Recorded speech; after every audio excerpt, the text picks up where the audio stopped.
Good morning, dreamers. How are you today? Last night was back to school shopping at our house. Our house being two teenagers, one of whom can't find anything that fits in the men's section or that he likes in the women's, and one teenager who hates shopping. So I said, okay, it's our annual trip.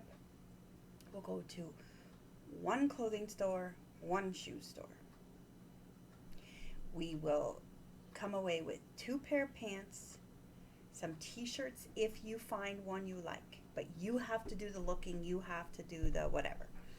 Then we will go and we will find practical shoes. And if we can't find if we find practical shoes, that's enough. If there's another pair of funky shoes, because come on, you gotta have practical. You don't have to have gym shoes, but you gotta have practical everyday walking to and from school shoes. But then sometimes you just want some fun shoes. I get that. And I'm like, that's our goal. And then we will go out for dinner and have a good chat with the grandma that comes with us. So the grandma that comes with us every year, she's so generous. The way my son put it was, she has a heart of gold. And he's right. She really does. But it's been interesting this year because she's been talking about how she doesn't want to step on Carl's toes because she does the back to school shopping with us. And she pays for it. And it's a very, very generous gift every year. And it started when they were little. We needed 4 pair of shoes, indoor, outdoor shoes for both of them, and we knew they were shoes that they were gonna grow out of in 3 to 4 months.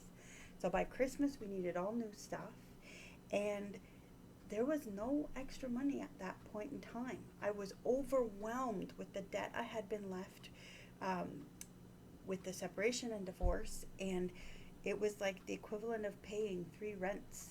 It was awful. It was really, really hard. I was still paying off a car. It was just overwhelming. And she stepped in a beautiful, beautiful way and was an amazing part of my village. And I accepted her gift because I couldn't not accept her gift. But then it became tradition. And there were several years, the past few years, where we were okay. We didn't need her to pay for things. She offered, and I still accepted her gift.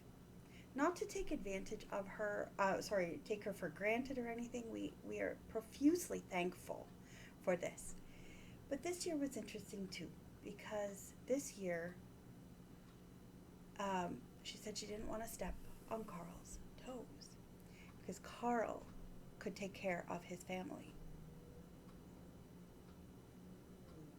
And I was like, yes, he works very hard to take care of any of his responsibilities. Mm-hmm.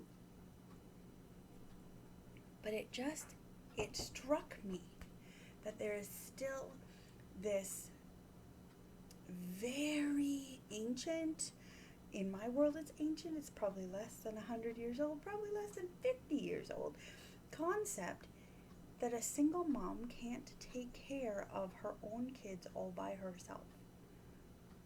And I was like, I needed help. And it was beautiful to watch people come into my village and take care of us. But the help I needed was far more emotional and supportive, theological help. A church that loved me, a church that didn't want to use me and my talents just to keep me there. A church that didn't say, you are a second class citizen. That's what I needed more than any amount of money. And here, with a very innocent comment, all of those hurts came back. And I thought, I'm a second class citizen still. I need a man to take care of me and my kids. I thought we've been doing really, really well. And then I thought, she doesn't understand how this is landing. I'm the one that chooses how it lands and how it sticks. So I have to deal with this. I don't have to prove anything to her. I can just say, he's okay. We're using any extra he brings in towards the wedding. And I left it at that.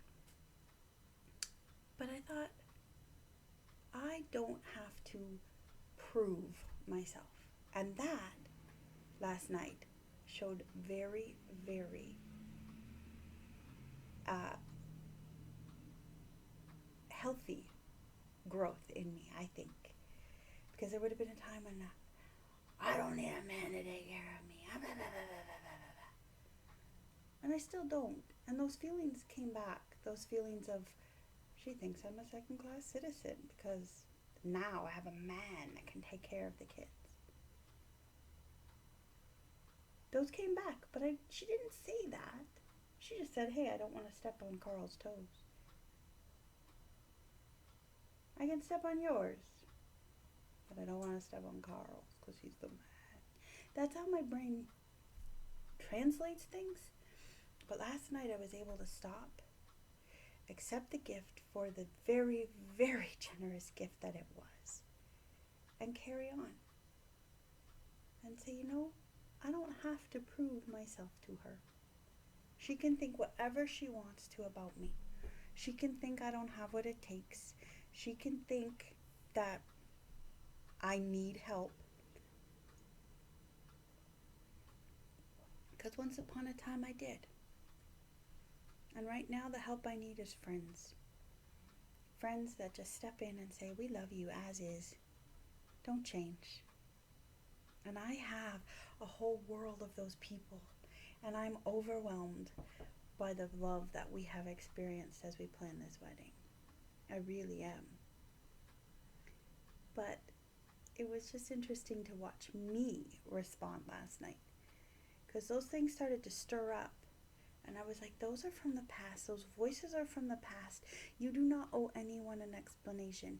And just because they might have a concept about you that's not 100% right, doesn't mean you have to challenge that. Because in challenging it, I could turn around and hurt her. She has no idea how those words were landing. They were not intended to hurt. Not at all. And I considered the source, this heart of gold, this amazing, beautiful woman that I call Mama.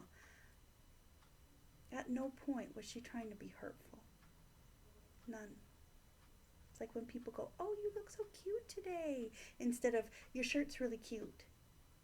I hear it differently in my head because I was told when I was younger, you're too fat to ever be beautiful, but you can be cute. So I hear you're fat when someone says you're cute. If they say your shirt is cute, that's totally different because it is a cute shirt. Well, maybe not this one, but it is a cute shirt. But I am very capable of being beautiful when I put my mind to it. Maybe not this morning, but just trying to let my hair curl.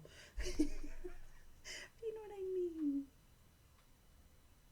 And so when the words land, try to consider the source and try to laugh and try not to let ancient echoes of your past speak today.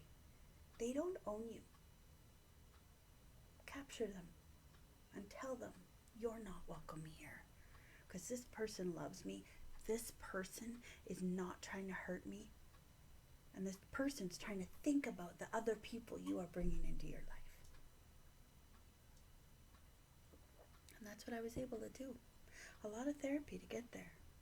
And I can't say I responded perfectly, obviously not, because I had to get it out with you today. But it's still big growth. So be proud of the big growth, even if it's just a couple little steps at a time, because each little bit will grow exponentially. And you'll start to be able to see it. Anyway, that's my coffee thoughts for today. And this was really long. Sorry for rambling. I love you.